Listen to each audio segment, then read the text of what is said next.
নড়বড়ে ঘরে জীবন যুদ্ধ, সরকারের সহানুভূতির প্রতীক্ষায় নারায়ণনাথ। নড়বড়ে জরাজীর্ণ বসতঘর জীবিকা নির্বাহ করেন মানুষের বাড়ি বাড়ি গিয়ে দিনমজুরের কাজ করে এবং মাত্র 10 শতক জমিতে সবজি চাষ করে তা বাজারে বিক্রি করে বয়স 60 পেরোলেও এখনো পর্যন্ত পাননি বার্ধক্য ভাতা। রেশন কার্ড অন্তদয় থাকলেও মেলেনি কোনো সরকারি সহায়তা। এই বেদনাদায়ক বাস্তব চিত্রটি উত্তর ত্রিপুরা জেলার যুবরাজনগর বিধানসভা কেন্দ্রের অন্তর্গত রাজনগর গ্রাম পঞ্চায়েতের 3 নম্বর ওয়ার্ডের বৈরাগী টিল্লার বাসিন্দা নারায়ণ নাথ, বয়স 64 বছর, পিতা মৃত ইন্দ্রকুমার নাথ।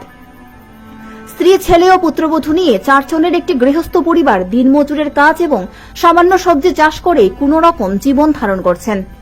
নারায়ণ নাথ জানান, তিনি বারবার যুবরাজনগর ব্লকে সরকারি আবাস যোজনা ঘরের জন্য আবেদন করেছেন। জিও ট্যাগিংও করা হয়েছে 5 থেকে 7 বার, তবুও ঘর মেলেনি। শৌচালয়ের জন্য বহুবার কাগজপত্র জমা দিয়েছেন, কিন্তু আজও শৌচালয় নেই।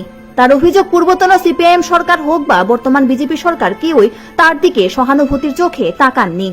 তার ছেলে উচ্চ মাধ্যমিক পাশ করলেও বেকার, অথচ সরকারি ভাতার জন্য বারবার আবেদন করেও পাননি কোনো উত্তর বা সম্মতি।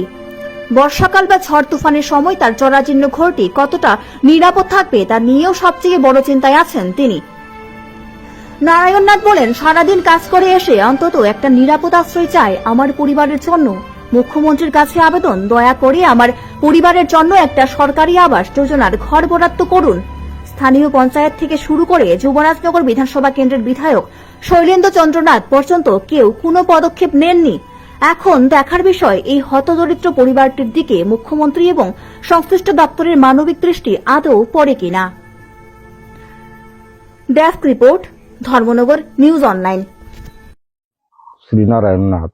আমি আমার ওয়ার্ড নম্বর হল বৈরাগী টিলা, ওয়ার্ড 3 নম্বর ওয়ার্ড, রাজনগর গাঁওসভার স্থায়ী বাসিন্দা। আমি সরকারি কোনো সুযোগ সুবিধা পাইছি না ভাবতে আমি কয়েকবার অ্যাপ্লিকেশন করছি বিডিও অফিসও, এটারও কোনো সদুত্তর পাইছি না। অথচ জিও ট্যাগিং 5-7 বার হয়েছে, এটার নিয়েও কোনো সদুত্তর পাইছি না। অথচ আমি একদম দরিদ্র সীমার নিচে বসবাসকারী মানুষ। সরকার, কোনো সরকারও, সিপিএম সরকারও এবং এখন রুলিং সরকারও কেউ আমার কোনো সাহায্য সরকারি সংস্থা কোনো সাহায্য করছে না। অথচ লেফটিনের কাগজ আমি কয়েকবার জমা দিছি, কোনো লেফটিনও আমার নামে কোনো টাকা পয়সা আয় না। অথচ আমার ছেলেটাও বেকার, 12 পাস করছে। এটার সম্পর্ক মানে কেউ কোনো এটা বেকারের সমস্যার সমাধানের লাগিয়া কোনো কোনো উদ্যোগ নাই। পার্টির লোকও মিলছে, কয়েক ধরনের নেতা খাতার লোকও মিলছে, মিলিয়া সাইরা এও তার কোনো সমাধান হয়েছে না। আমি বাতার কাগজও কয়েকবার জমা দিছি, এটারও কোনো সদুত্তর পাওয়া গেছে না, বা এটার নিয়ে কেউ কোনো লিমও দেয় না। এইভাবেই আর কোনো রকম শ্রমজীবী অংশের মানুষের কাজ করি, ওই লতা ফাতা টুকাইয়া বাজারে কোনো রকম বিক্রি করি, বা কোনো সময় টুক শাক সবজির জায়গায় 1 ফোয়া খানে করবো 10 শতক জায়গার মাধ্যমে এটা কোনো রকম ওই ঝিঙ্গা বা করলা বা অন্যান্য ফসল করিয়া ওই বাজারের মধ্যে নেয়। এটাই আমার বছরের 1-2 মাসের একটা সাহায্য সমতা করে। এমনি সরকারের থেকে কোনো ধরনের কোনো সাহায্য আমি পাই না।